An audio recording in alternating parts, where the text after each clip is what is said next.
बांग्लादेश में फिर बगावत के बादल मंडराने लगे हैं।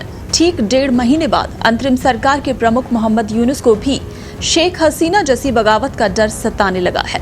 देश में चुनाव की मांग तेज हो गई है और विरोध का स्तर बढ़ता जा रहा है।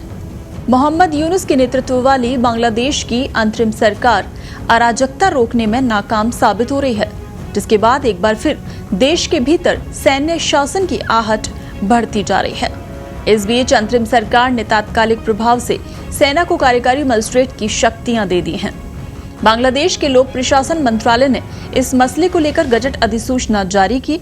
इस गजट के मुताबिक सेना के अधिकारी अगले 60 दिनों तक पूरे बांग्लादेश में जिला मजिस्ट्रेट की देखरेख में बतौर कार्यकारी मजिस्ट्रेट काम कर सकेंगे। मंत्रालय की तरफ से जारी आदेश में कहा गया कि ये निर्देश पूरे बांग्लादेश में लागू होंगे। Bangladeshi media outlet daily star से सरकार के एक सलाहकार ने बताया कि मजिस्ट्रेट की शक्ति मिलने के बाद सेना के अधिकारियों के पास लोगों को गिरफ्तार करने और हिरासत में लेने का अधिकार होगा। आत्मरक्षा और अधिक जरूरत होने पर सैन्य अधिकारी गोली भी चला सकते हैं। अंतरिम सरकार के कानून सलाहकार आसिफ नजरुल ने इस फैसले की वजह बताते हुए कहा कि कई जगहों पर स्थितियां विध्वंसक हैं। उन्होंने औद्योगिक क्षेत्रों पर जोर देते हुए कहा, इन स्थितियों के बीच सेना को मजिस्ट्रेट की शक्ति दी गई है।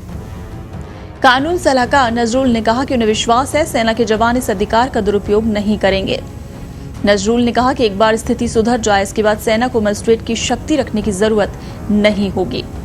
वहीं एक अन्य सलाहकार ने कहा कि पुलिस अभी तक ठीक से काम नहीं कर पा रही है। सेना के साथ मजिस्ट्रेट नहीं होने से स्थिति नियंत्रण में नहीं आ रही। अंतरिम सरकार के सलाहकार ने इस बात को स्वीकार किया कि ये स्थिति असामान्य है। उन्होंने कहा कि ये पहली बार है जब सरकार की तरफ से सेना को इस तरह की शक्ति दी गई है। हालांकि बांग्लादेश में पहले भी मार्शल लॉ लागू हो चुके हैं, लेकिन उस कानून के तहत खुद ब खुद सेना को मजिस्ट्रेट की पावर मिल जाती है। आपको बता दें कि 5 अगस्त को शेख हसीना की सरकार गिरने के बाद बांग्लादेश में अराजकता का माहौल है। इस बीच पुलिस पर बड़ी संख्या में हमले किए गए। अराजक तत्वों ने पुलिस की गाड़ियों और कई पुलिस स्टेशनों में आग लगा दी।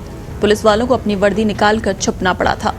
बांग्लादेश के पुलिस सूत्रों के मुताबिक कुल 664 पुलिस थानों में से 450 थानों पर हमले किए गए।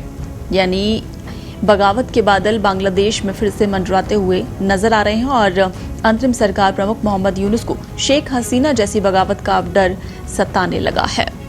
मोहम्मद यूनुस के नेतृत्व वाली बांग्लादेश की अंतरिम सरकार अराजकता रोकने में नाकाम साबित हो रही है, जिसके बाद एक बार फिर देश के भीतर सैन्य शासन की आहट बढ़ती जा रही है।